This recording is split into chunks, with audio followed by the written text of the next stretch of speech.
Sebagai negara maritim, Indonesia kaya akan warisan bahari. Perahu Sande dan Pinisi dari perairan Sulawesi adalah dua di antaranya. Perahu Sande khas masyarakat Mandar di Sulawesi Barat.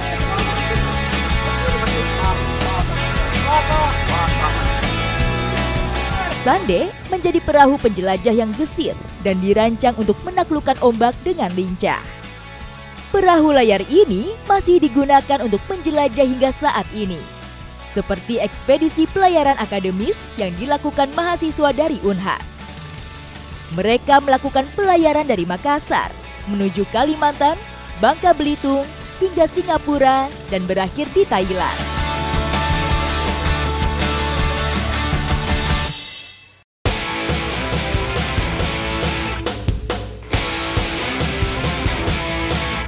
Masyarakat Mandar mempunyai cara tersendiri untuk melestarikan Sande sebagai warisan budaya maritim. Setiap tahun, beberapa kabupaten yang dihuni oleh suku Mandar mengadakan lomba Sande Race sebagai event yang bergengsi. Kali ini saya berkesempatan untuk ikut di untuk mengikuti keseruan Sande Race.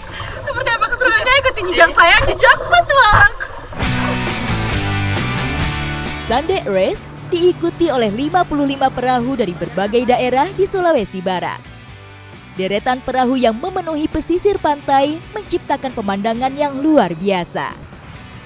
Para peserta berebut gelar tertinggi sebagai pelaut tercepat di Sulawesi Barat. Sande Race ini per etape, ada beberapa etape, mulai dari Polewali Mandar yang pertama, lalu sekarang ini adalah finishnya di Mamuju. Etape Sande Silumba 2025 berlangsung dari Polewali Mandar menuju ke Pamboang. Spesial pada etape kelima atau penutup, 55 peserta lomba akan mengitari Pulau Karampuang di Mamuju sebanyak 2 kali.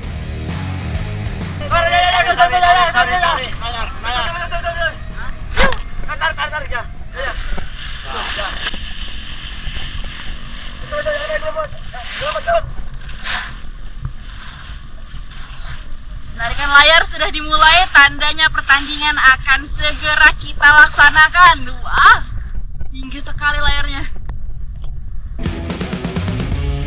Deretan perahu Sande Silumba sudah berjejer memenuhi sepanjang pantai di Mamuju. Layar berkembang, satu persatu perahu Sande mulai menjelajah lautan. Sandek ini ada bermacam-macam, salah satunya yang sedang saya naiki ini adalah Sandek Race atau namanya Papa Silumba. Hanya digunakan khusus untuk racing saja. Bentuknya itu lebih ramping, runcing dan juga panjang. Layarnya juga ini besar, lebar sekali dan tinggi.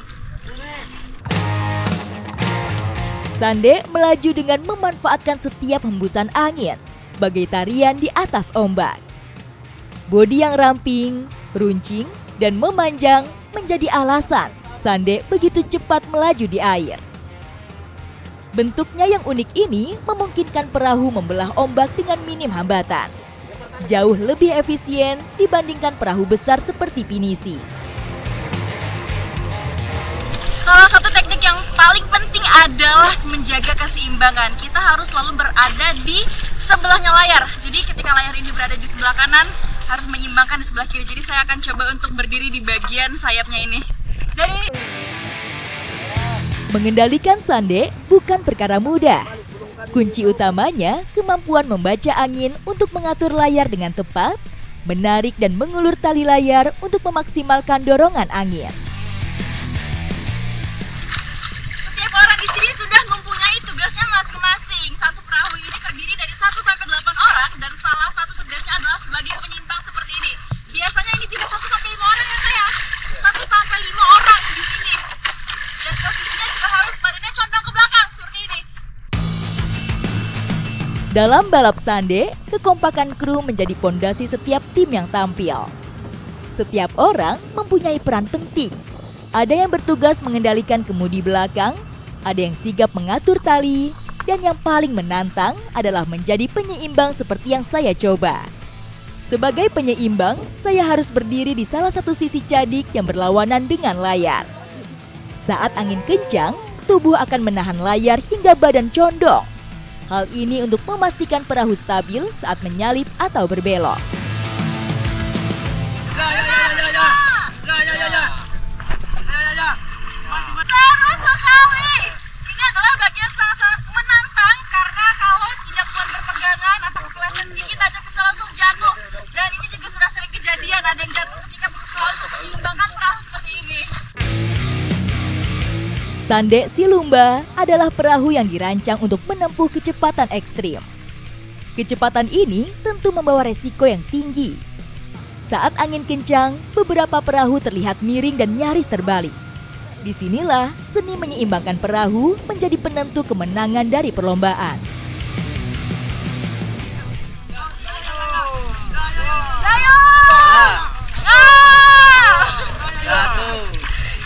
Jadi selain menjaga keseimbangan, harus juga mendayung, ada juga yang mengendalikan di belakang, dan ada yang mengatur layar. Sudah ada perannya masing-masing memang. Setiap orang dalam tim harus peka terhadap gerakan angin dan arahan dari pemimpin. Semua gerakan harus sesuai dengan aba-aba. Semua kru bergerak serempak untuk menyeimbangkan laju perahu. Ini adalah salah satu teknik manuver yang paling berbahaya, yaitu berbelok tanpa berhenti. Jadi ketika angin datang terlalu kencang, itu bisa-bisa perahu ini terbalik. Makanya ada beberapa kasus kapal yang terbalik tadi. Setiap hembusan angin dan langkah saya di atas sande memompa adrenalin saya. Bukan sekedar balapan, melainkan perpaduan antara ilmu, pengalaman, dan kerjasama yang solid. Ayo Pak, jangan sampai ketinggalan kita, ayo!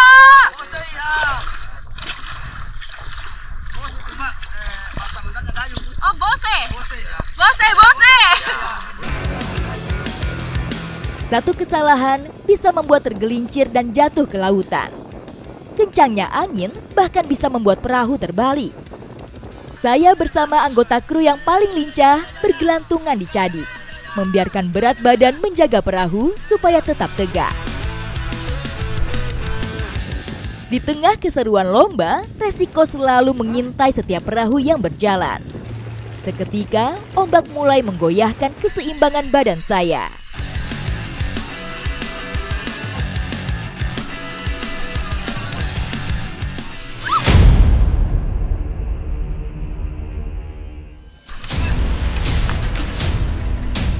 Dalam kondisi ini, pelampung dan kesigapan tim menjadi penentu keselamatan kru. Pada saat sande keras seperti ini memang besar sekali resiko untuk terjatuh, apalagi saya berada di pinggir, sedang berusaha untuk menyeimbangkan perahu. Di beberapa kejadian, karena memang perahu sandek ini terlalu cepat dan harus mengejar kemenangan, ada yang ditinggal, namun ada juga yang harus berhenti seperti saya ini dan masih tetap ditolong. Makanya penting banget keselamatan, terus juga safety pelampung seperti ini itu harus dipakai. Angin yang kuat atau manuver yang salah bisa menjadi petaka. Seperti perahu di depan kami yang kehilangan keseimbangan dan terbalik tertiup angin.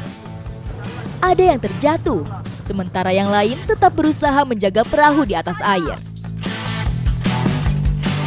Itu kenapa bisa tabrakan gitu perahunya? Oh, biasanya itu angin kan dari belakang. Terus di depan kan terlindungi dari layar di belakang. Otomatis di depan kan kena angin. Jadi biasanya tabrak dia dari belakang. Dia terlindungi dari angin dari belakang, layar di belakang. Tapi kasus terparah selain tabrakan dan juga terbalik ada lagi nggak? Oh, biasanya patah, dia punya katir patah dia layar sama ini.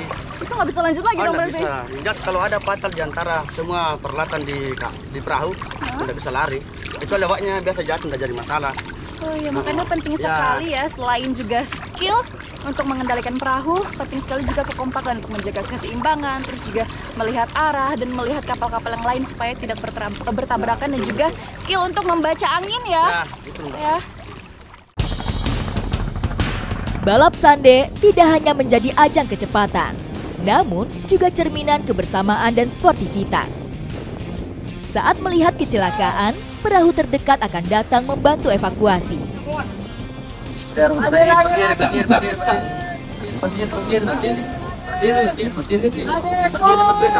Berdiri. Patah kasihan. Patah. Di tengah kompetisi yang sengit, kemanusiaan dan keselamatan tetap yang utama.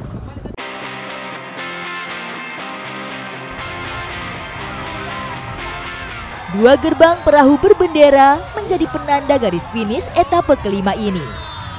Akhirnya, Air Mancur 2 menjadi juara etape kelima.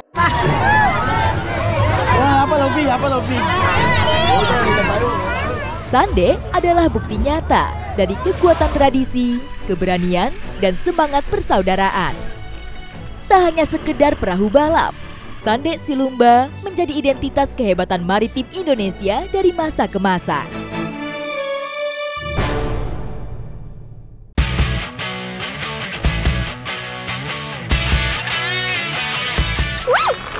Kapal harus diarahkan jadi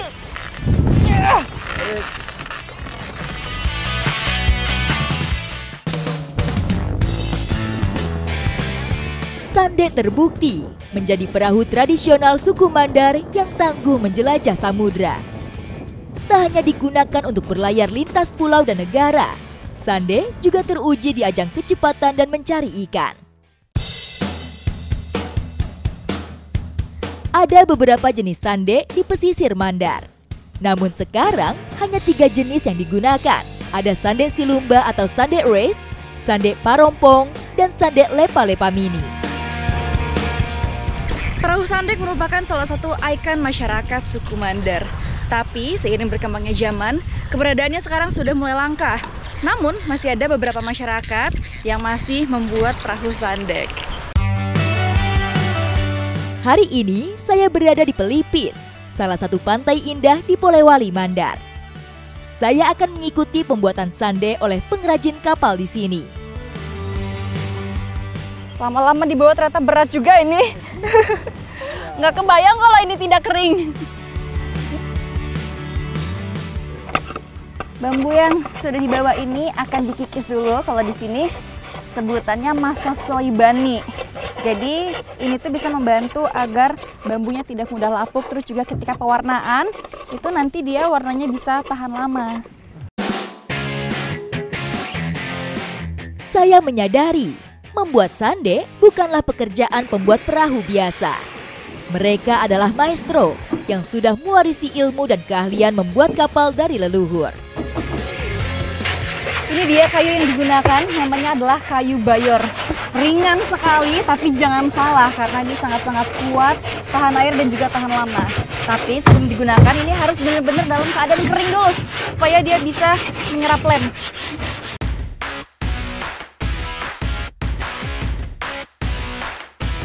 Setelah perahu jadi, proses yang tak kalah penting adalah pemasangan cadik, tali, dan tiang. Ini dia bambu yang sudah jadi, sebentar lagi akan dipasangkan di bagian samping perahunya sebagai cadik. Ini ukuran bambunya lumayan besar sekali, jadi memang ukuran cadik ini tergantung seberapa besar ukuran perahunya. Selain terdapat rongga yang dapat berfungsi sebagai pelampung, bambu juga dikenal kuat dan lentur, sehingga ideal untuk menahan beban dan menahan angin serta ombak.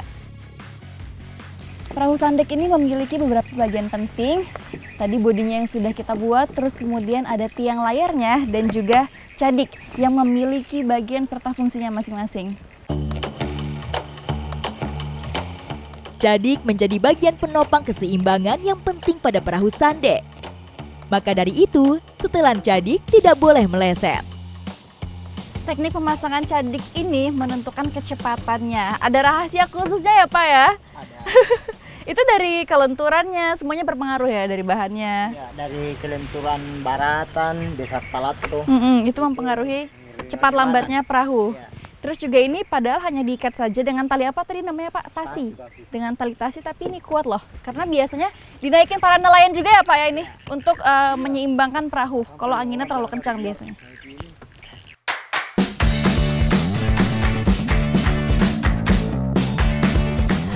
Ari, Biasanya kalau ada masalah di atas, layar nyangkut atau mau pemasangan tali, cara panjatnya harus seperti ini karena tidak ada pijakan jadi harus ditarik. Dan ini tiang layar juga terbuat dari bambu jadi kuat sekali.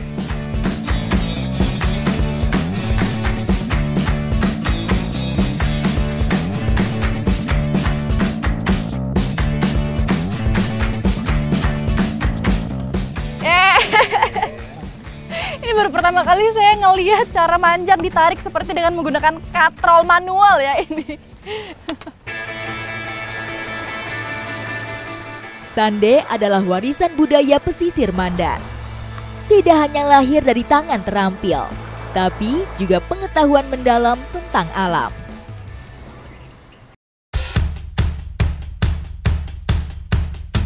Di balik kecepatannya, Sande memiliki peran lain sebagai penopang kehidupan nelayan Mandar.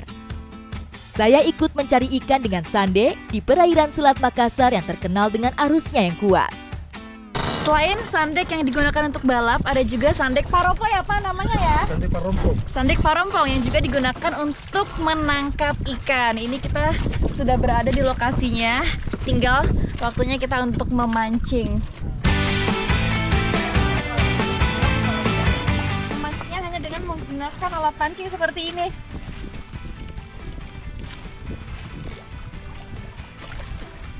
Ini harus diulur sepanjang 15 depa ya Pak ya?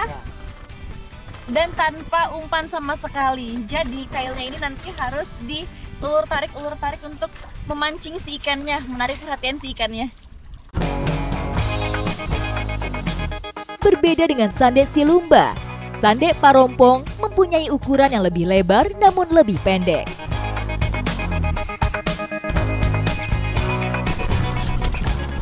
Kenapa di situ? Ini sepertinya ada ikan yang ketangkep karena terasa kayak bergetar gitu, ada yang narik-narik. Kita coba peruntungan kali ini. Iya, ada di bawah ini.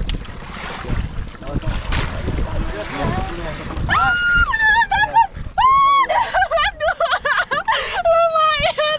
Ikannya kecil-kecil, tapi ini kenapa Pak? Ya, ikan layang kecil. Ikan layang kecil. Ini beruntung banget dapat 2. Aduh, nyangkut kailnya. Pantes berasa bergetar tuh. Kita dapat 2.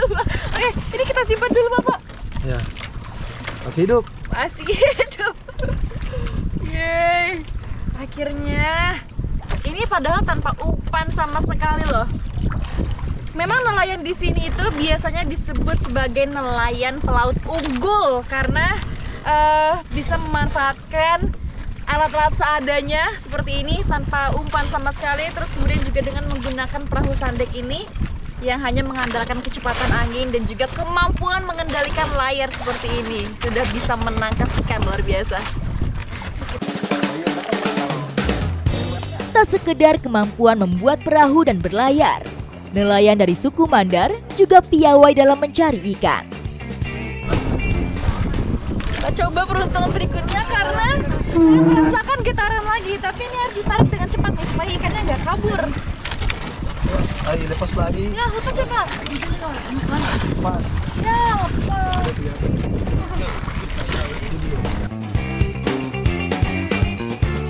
Setiap nelayan mempunyai spot tersendiri atau rompong untuk mencari ikan. Kawasan ini menjadi lokasi ikan-ikan untuk mencari makan. Tak butuh waktu lama, saya berhasil menaikkan ikan layang-layang lagi. Yay, dapat lagi ikannya. Memang luar biasa nih mancing di sini. Tidak ada umpan sama sekali. Ini entah sudah ikan yang keberapa. Wah, Bapak ada yang nyangkut. Oke, kelima Pak. Kita dapat lagi walaupun ikannya kecil-kecil tapi banyak. Kalau masyarakat di sini nyebutnya ikan layang-layang kecil. Dan untuk memancing ikan di sini itu tidak boleh sembarangan. Karena kalau matahari lagi terik panas itu ikannya sembunyi di bawah dan tidak mau keluar. Ini kita cuacanya pas, mataharinya tidak terlalu terik, makanya dapat lumayan banyak. Kita kumpulkan di sini.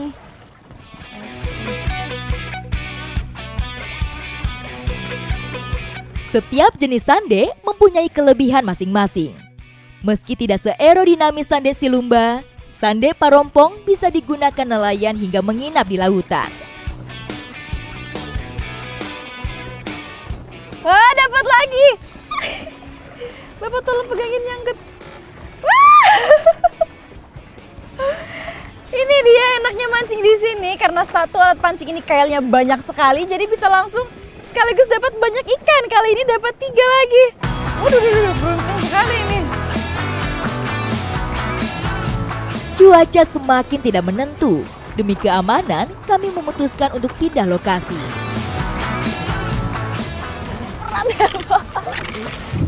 Iya, anginnya sudah kencang sekali. Kapal harus diarahkan jadi. Tarik. Ya, 1, 2. tarik lagi. 1, 2. Ya, Wah, betul. wah ternyata susah sekali dan berat banget. Ini karena anginnya sudah kencang, jadi kapal ini, perahu ini harus dikendalikan. Makanya layarnya harus dibuka nih untuk mengarahkan arah perahunya.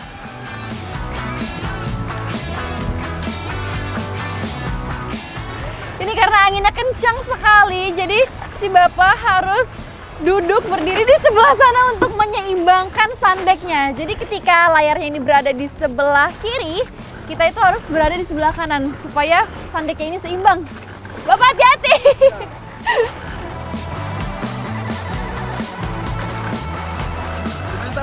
Karena memang sekarang ini lagi musim angin timur, jadi anginnya kencang sekali. Dan kita juga menjauh dari pemukiman, semakin ke tengah laut, ombaknya semakin besar.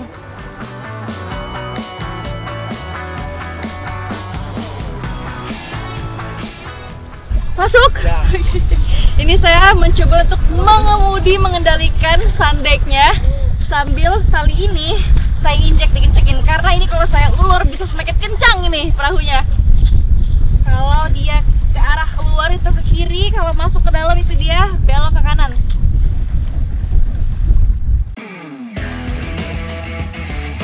Berbeda dengan sandek silumba yang ramping, sandek parompong memiliki lambung yang sedikit lebar. Dirancang khusus untuk keseimbangan perahu saat membawa ikan hasil tangkapan. Karena memang sandek ini adalah perahu yang runcing sekali, lancip dia ya. Jadi ketika dibelokkan itu haluannya tuh cepat beloknya. Ini kemudinya agak berat karena saya sambil melawan ini nih, arus ombak. Kondisi alam memang sulit ditebak. Saya dan para nelayan memutuskan untuk istirahat dan memasak ikan hasil tangkapan. Masyarakat di sini itu biasanya kalau melaut bawa bekalnya adalah jepa-jepa ya Pak ya? Ya. Ini itu dari ubi pengganti nasi. Ini kita siapin dulu bahan-bahannya, mau menumis ikan. Jepa-jepa menjadi salah satu makanan khas Mandar yang praktis sebagai sumber energi. Jepa-jepa biasanya dipadu dengan ikan kuah. Sambil mencari ikan, biasanya para nelayan ini kalau sudah lapar itu langsung mengolah ikannya di atas perahu sandek ini. Jadi peralatan-peralatan masaknya itu sudah lengkap semuanya. Ukuran lambung kapal yang lebih lebar juga memungkinkan nelayan memasak di atas kapal tanpa harus menepi ke daratan. Sambil memasak, nelayan lain tetap memancing di lokasi kami beristirahat. Siapa sangka, di sini kail juga disambar ikan-ikan. Banyak banget! Waduh, dapat ikan yang besar-besar sekali. Ini ikan apa Pak? Ah, itu dibilang kan rumah-rumah. Oh ini ikan rumah-rumah. Ya. Wah, dapat yang besar juga gitu. Oh semakin sore semakin banyak ikannya ini. Beberapa bumbu sederhana sudah saya racik, dan ikan sudah siap untuk diolah. Baru kali ini saya merasakan sedikit mabuk laut. Ini semakin saya menunduk semakin pusing. Bapak ini saya nguleknya kayak gini aja Pak. Ya. Saya nggak mau nunduk karena pusing. Berada di atas perahu yang berhenti dan kondisi laut bergelombang memang mudah membuat saya pusing dan mual. Ini dia ruangan yang biasa dipakai para nelayan untuk memasak, sekaligus juga biasanya tidur di sini. Jadi ini memang hanya cukup untuk beberapa orang saja karena dia sempit sekali. Ini masakannya juga sudah wangi dan mendidih, sudah siap untuk diangkat.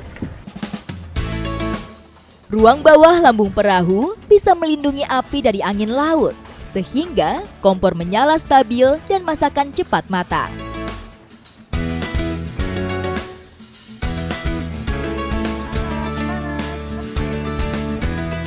Olahan hasil tangkapan kita sudah jadi, waktunya untuk dinikmati dengan jepa-jepa ya Pak ya. Jepa-jepa. Bapak semuanya ayo makan.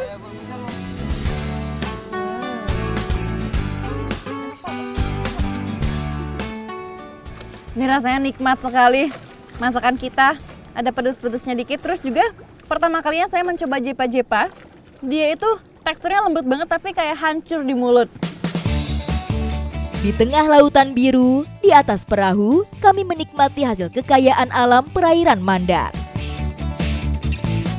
Sandek ini memang penting sekali bagi masyarakat di sini karena menjadi salah satu sumber mata pencaharian untuk mencari ikan dan juga menjadi daya tarik wisata, yaitu Sandek Race. Tak hanya itu, Sandek ini juga menjadi identitas masyarakat suku Mandar yang merupakan warisan turun-temurun dari nenek moyang yang sampai sekarang masih tetap lestari.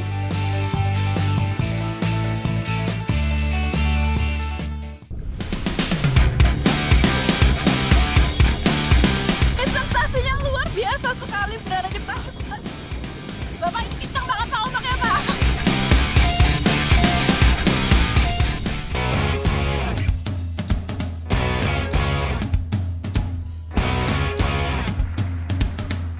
Sebagai warisan leluhur, Sandek telah melewati berbagai zaman. Di sepanjang pesisir Sulawesi Barat, saya dengan mudah menemukan anak-anak bermain Sandek mini di tepi pantai. Mainan sederhana ini menjadi gerbang pertama anak-anak suku Mandar mengenal Sandek. Semakin beranjak dewasa, pengenalan tentang Sandek dan bagaimana menjadi pelaut handal berlanjut ke tahap yang lebih serius. Di pesisir Majene, rutin diadakan lomba Sandek lepa-lepa mini yang diikuti oleh bapak dan anak.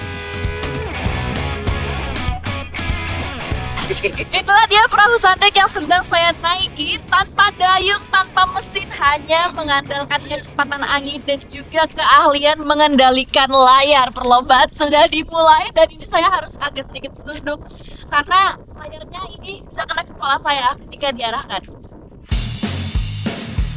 Lomba ini menjadi ajang pembelajaran bagaimana orang tua menyiapkan anaknya menjadi pelaut andal. Sensasinya luar biasa sekali berada di perahu Sandek. Bapak ini kencang banget Pak ombaknya Pak. Iya, saya kecil ini Pak. Oh, kencang. Iya. Ini dari tadi saya deg-degan Pak.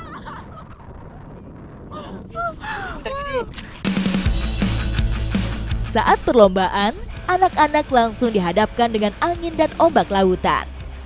Sejak dini mereka belajar bagaimana menghadapi kekuatan alam, memanfaatkan angin untuk membuat Sandek bisa berlayar.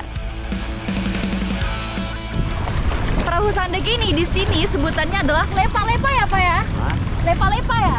Iya. Lepa-lepa mini atau perahu kecil karena muatannya ini memang hanya sekitar 1 dan maksimal itu 3 orang saja. Sebelah kanan saya adalah kemudi untuk mengarahkan kiri dan kanan.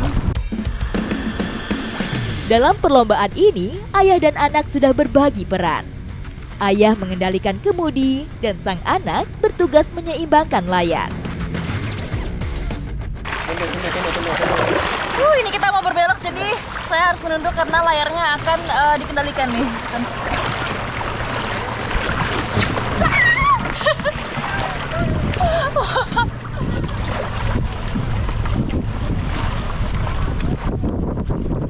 Semakin kencang anginnya justru semakin bagus untuk mengendalikan dan mengendalikan kecepatan si perahu ini. Tapi bagi saya semakin kencang anginnya semakin ngeri. Ini saya sudah sedikit basah karena airnya dari tadi masuk ke kapal. Dari atas kapal, sang anak belajar membaca arah angin dan berkoordinasi dengan ayah bagaimana menghadapi tantangan di lautan.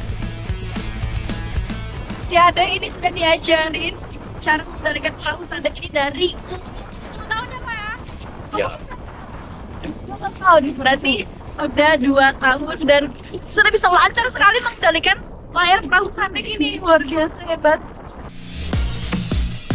Perlombaan ini bisa menjadi ajang latihan bagaimana mengatasi situasi sulit yang mereka hadapi di lautan lepas kelak. Nah ini anginnya bagus sekali, kenceng, jadi kita melaju dengan sangat-sangat mulus, terus juga tidak harus melawan ombak. Jadi ini jalan kita sangat-sangat lancar sekali. Melalui kompetisi kecil ini, ada harapan masa depan supaya Sande tetap lestari di tangan generasi penerus. Perahu tradisional khas Mandar ini menjadi bukti kekayaan budaya tidak hanya terukir di atas kertas, tetapi juga di atas gelombang lautan. Ikuti jejak saya, Jejak Petualang.